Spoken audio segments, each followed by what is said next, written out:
Sacar la voz. Quien no se mueve, no siente las cadenas. Sacar la voz. La columna sobre género y diversidad de cada semana en Desde Adentro, el programa de la Asociación Civil Integración Solidaria.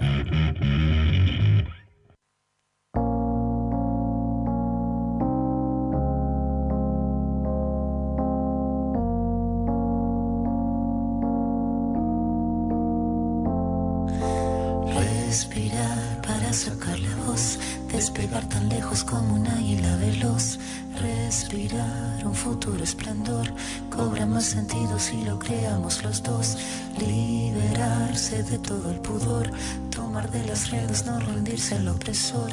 Caminar erguido sin temor, respirar y sacar la voz. Seguimos en Desde Adentro, señores, y le damos la entrada a la participación a la columna de género de cada semana, de género y diversidad. Leticia Gauna, buenas tardes, ¿cómo estamos? ¿Qué tal? Buenas tardes. ¿Con qué? Con el solcito. Ay, sí, por fin un poco de sol, aunque sigue sol. Pronosticado el tema de la lluvia, así que esperemos que no llueva, hay mucha gente complicada con ese tema. Sí, ojalá que sí. La columna de género de hoy, ¿sobre qué trata? Bueno, hoy queremos empezar a tocar un temita sobre liderazgo y participación política de las mujeres, que es algo que, bueno, en este contexto en el que estamos en plenas campañas políticas, es importante por ahí ir visualizando, ¿no es cierto?, cuál es la participación o la posibilidad de la participación política de las mujeres, ¿no? Y bueno, según la ONU, bueno, el liderazgo y la participación política de las mujeres es todavía un obstáculo, digamos, ¿no? Tanto en el ámbito local como mundial, las mujeres tienen poca representación, no solo como votantes, sino también en los puestos directivos, ya sea en cargos electos o en la administración pública, en el sector privado o en el mundo académico. Las mujeres nos enfrentamos a dos tipos de obstáculos, ¿no es cierto?, a la hora de participar en la vida política, ya sean las barreras estructurales creadas por leyes e instituciones discriminatorias, siguen siendo todavía las opciones que tienen las mujeres para votar o limitaciones que tenemos las mujeres para votar y presentarnos a elecciones, ¿no? También las brechas relativas a las capacidades que implican que las mujeres tenemos menores probabilidades que los hombres de contar con la educación, los contactos y recursos necesarios para convertirnos en líderes, ¿no? Como se señala en la resolución sobre la participación política de las mujeres aprobada por la Asamblea General de las Naciones Unidas en el 2011, las mujeres siguen estando marginadas en gran medida de la esfera política en todo el mundo, a menudo como resultado de leyes, prácticas, actitudes y estereotipos de género discriminatorios, bajos niveles de educación, falta de acceso a servicios de atención sanitaria y debido a que la pobreza nos afecta de manera desproporcionada. Bueno, estos son algunos de los puntos que señalan desde la ONU, a pesar de los tratados internacionales que existen, como por ejemplo la Convención sobre la Eliminación de todas las formas de discriminación contra las mujeres, o la Plataforma de Acción de Beijing, o los Objetivos del Desarrollo para el Milenio. A pesar de todos estos tratados y acuerdos internacionales, para nosotros siguen habiendo muchísimas barreras, y estas brechas que se menciona desde la ONU son números reales, ¿no? Sobre todo la pobreza, en que se dice, bueno, que más del 50% de los pobres del mundo son mujeres, digamos, ¿no? Específicamente no es más del 50, sino casi el 75% de los pobres en el mundo somos mujeres. Esos no son datos, no son datos casuales, no son datos inocentes, digamos, hay una intencionalidad clara en estas medidas o leyes que siguen siendo discriminatorias y que evitan que nosotras podamos acceder a mejores calidades de vida, ¿no? El hecho que una mujer pueda participar en la vida política de su país implica que pueda tener acceso primero a la educación primaria, secundaria, acceso, ¿no es cierto?, a trabajos dignos, en condiciones dignas, que las mujeres podamos en nuestra vida económicamente activa y políticamente más activa, no tengamos que quedar relegadas en el hogar, al cuidado de los hijos solamente, ¿no? Como vemos inclusive para el acceso a cargos de decisión o espacios de poder, siguen habiendo en su mayoría hombres en esos lugares, ¿no? Y las mujeres seguimos relegadas a espacios más que nada de participación, un poco menos, con mucho menos poder, ¿no? Sí, y esto también, en principio es muy llamativo este número, ¿no? 3 de 4 pobres en el mundo son mujeres. Y lo segundo, uno podría pensar, digamos, tenemos en Latinoamérica mujeres presidentas, en Europa también hay mujeres que tienen mucho peso específico, digamos, dentro de la política, pero igualmente, según lo que estás contando, hay un desfasaje muy grande, digamos. Que pueda haber alguna mujer en un espacio de decisión, eso no es representativo de lo que sucede en realidad en la mayoría de las mujeres, ¿no? Eso tiene que ver con alguna situación de privilegio al que han podido acceder algunas mujeres, ¿no? Por eso decimos que son datos a nivel mundial, y a nivel país todavía después de la encuesta permanente de hogares, que se sumó a partir del 2005, se fue la primera encuesta que se realizó, donde se incorporó como indicador para medir justamente los niveles de pobreza el uso del tiempo. Y esa variable que se incorpora y los indicadores que las traducen en número, a esa variable, el uso del tiempo implica cómo usamos el tiempo hombres y mujeres en nuestro país, ya sea para el trabajo doméstico, el cuidado de personas y el uso del tiempo libre, ¿no?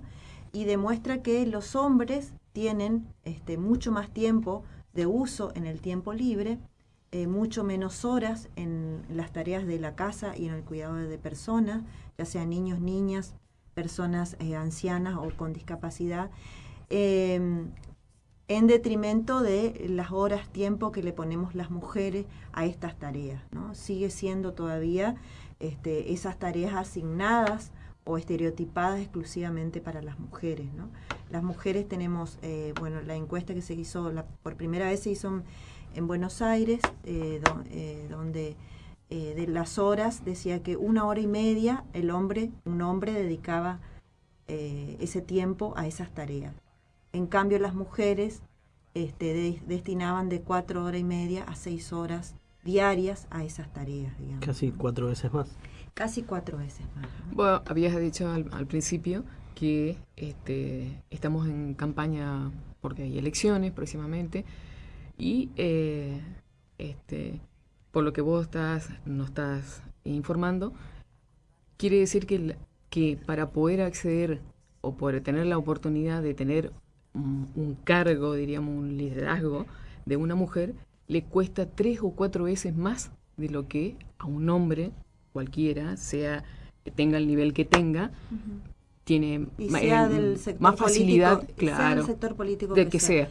Eso nosotras, y ahí retomando lo que decíamos anteriormente de la sororidad, el concepto de sororidad, entender que nos atraviesa a todas las mujeres de todos los sectores, digamos, ideológicos, ¿no? El hecho de ser mujer implica que nosotras, sobre todo en política, o para ocupar espacios de poder, no es casual que 60 años después de historia de la Universidad Nacional del Nordeste recién haya habido una rectora mujer. Eso no quiere decir que en 60 años no haya habido mujeres capaces de ocupar ese lugar.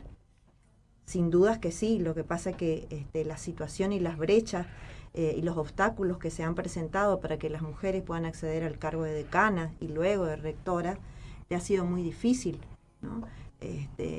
La misma rectora, en una jornada que hicimos hace 2 años, ella contaba, ¿no?, que las mujeres constantemente tenemos que estar haciendo posgrados, maestrías, ¿no es cierto?, para demostrar que nosotras tenemos la capacidad para estar en esos lugares.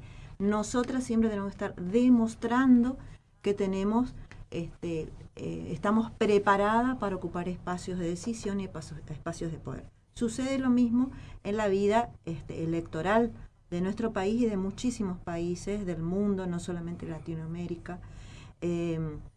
donde las mujeres, hay una discusión que se está dando, por las que estamos promoviendo muchísimas mujeres, de hecho de distintos sectores políticos, pensando en a dar debate en relación a la participación política de las mujeres y el cupo el 50 y 50, digamos, ¿no? Es un proyecto que se presenta para superar de alguna manera la ley de cupo que tenemos en nuestro país, que implica que, obliga a que todas las listas de los partidos incorporen mujeres en un piso del 30%, ¿no?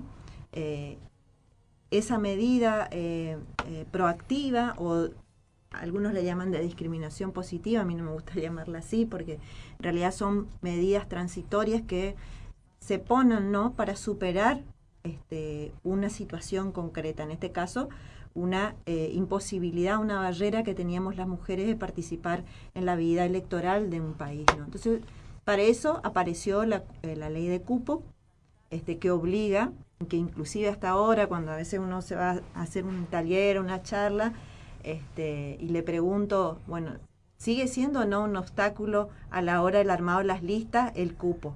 Y se ríen, sobre todo los hombres, dicen, sí, cierto, tenemos que buscar una mujer. O sea, ellos tienen que buscar una mujer. No, cosa que no se les hubiera ocurrido si no hubiera sido porque están obligados a hacerlo. Porque están obligados, pero ahí vos te das cuenta de quiénes arman las listas. ¿Y sí? ¿No? O sea, ellos, no es natural, no debe ser natural de los hombres armar las listas. Para eso hay hombres y mujeres en política. Y ellos se dan vuelta y atrás hay un montón de mujeres que no deberían estar detrás. Es algo que sino instituido. de lado a lado, exactamente. Y la ley de cupo apareció para que sea una medida transitoria hasta que superemos como sociedad esas barreras. Evidentemente eso no se ha podido superar. La ley de cupo del 30% era un piso y se tomó siempre como un techo, ¿no? O sea, solamente el 30%. Ahora la ley del 50 y 50 viene a buscar equiparar y superar eso, ¿no? Que haya en relación a una mujer, un hombre, o un hombre, una mujer, y así sucesivamente intercalado hasta culminar las listas, ¿no? Leti, veo que trajiste un libro. Bueno, sí, en compartir algo esto de la participación política de las mujeres, hay un libro que está muy bueno, que es de Felipe Piña, que se llama Mujeres tenían que ser. Y bueno, y rescata algunas de, las historias de algunas de las mujeres, la historia de nuestro país. Y bueno, y en relación a eso, quería mencionar a Macacha Güemes, a María Magdalena Damas Güemes, que fue la hermana de Güemes, del que más conocido en nuestra historia, Martín Miguel de Güemes. 1787-1866. Como recordarán, nosotros estuvimos, peleando por la independencia, y en esa lucha independentista hubieron muchísimas mujeres que, si bien la historia oficial no las reconoció y no tuvimos la oportunidad de conocerla en nuestros libros de historia, pero han sido mujeres que han participado en la vida política o en la incipiente vida política en ese momento del país. Inclusive Macacha participó activamente de la vida política de la provincia de Salta, recordando que Martín Miguel de Güemes, a pesar de venir ambos de una familia de hacendados y muy acomodada en la élite salteña, ambos abrazaron la lucha independentista y se sumaron con sus bienes, poniendo a disposición sus bienes, armando ejércitos de criollos al frente, ¿no es cierto?, de la lucha de la independencia. Inclusive Martín Miguel de Güemes fue el primer gobernador electo, popular electo, y que también se tomó como una insubordinación en su momento, porque no podía ser que haya un gobierno de gauchos, ¿no? En su momento, ¿no? Que incorpora. Y Macacha, mientras él estaba al frente de ciertas batallas, ella estuvo a cargo de la gobernación de Salta en ese momento, ¿no? Fue una mujer muy influyente, no por ser la hermana de Martín Miguel de Güemes, sino por su propia capacidad como mujer en política. Inclusive, hay muchos historiadores que la mencionan pero no con los mejores atributos, sino para nosotros uno lee, hace una revisión, ¿no es cierto?, de este revisionismo de la historia, y puede leer eso hoy, esos subtextos en otro sentido, ¿no? Así que yo creo que invitarlas a investigar sobre Macacha Güemes y ver cómo las mujeres, a pesar de las barreras, hubo muchísimas mujeres que vieron cómo hacer para participar de la vida política de un país, ¿no? Macacha Güemes en particular y en general el libro, que recordemos el cuál libro es. que se llama Mujeres tenían que ser. Que calculo que hay muchas otras. Muchísimas más, por suerte. Sacar la voz. Quien no se mueve, no siente las cadenas. Sacar la voz. La columna sobre género y diversidad de cada semana en Desde Adentro, el programa de la Asociación Civil Integración Solidaria.